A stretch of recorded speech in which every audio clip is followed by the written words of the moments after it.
गणेशला खायच्या होत्या ओल्या नारळाच्या करंज्या. मग मी काय केलं, नारळ फोडला, खिसून घेतला. ह्याला जर बारीक करायचं असेल थोडंसं तर मिक्सरला करू शकता. मी काय तसं केलेलं नाही. ह्याच्यात घातली इलायची पूड आणि तेल ठेवलं गरम करायला. ह्याच्यात तुम्ही काजू, बदाम थोडेसे बारीक करून घालू शकता. मी काय घातलेले नाही आहेत. आणि थोडंसं गव्हाचं पीठ घेतलं मळून. थोडंसं मीठ घालून गव्हाचं पीठ आपण जसं चपात्यासाठी बनवतो तसं घ्यायचं मळून आणि छान त्याच्या छोट्या-छोट्या अशा पुऱ्या करून घेतल्या आणि त्याच्यामध्ये घालायचं सारण. इकडे घेतलं होतं मी पीठ म्हणून आत्याने छान त्याचे गोल-गोल करून ठेवलेत आणि इकडे बघा, ही झालेली आहे करंजी तयार. माझ्याकडे ना करंजी ते कापायचं ते चमचा नाही आहे. मी चाकूनीच बाजूचं जे राहिलेलं होतं ते काढलेलं आहे.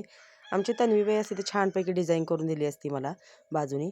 माझं एकटेच चालू आहे. गणेशला काही मध्येच काहीतरी खायचं सुधारतं. गरम-गरम बसलाय पण खायला आणि नारळ पण होते. तर चला म्हटलं बनवूया. कारण असंही नारळ मग हेच होतात आणि पीठ छान भिजलेलं होतं. बराच वेळ मळून ठेवलं होतं. त्याच्यामुळे छान भिजले आणि इकडे झालेली आहे करंजी तयार. आता मी सध्या तुम्हाला दाखवण्यासाठी एकच ह्याच्यामध्ये तेलामध्ये सोडली आहे.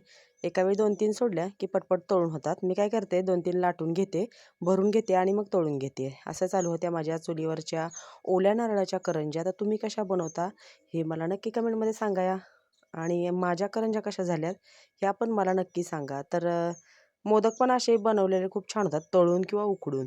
मी शक्यतो जास्त हे करून घेते, तळूनच घेते कारण उकडायचं म्हटलं की थोडंसं जास्त हे होतं, पण उकडलेले पण छान लागतात.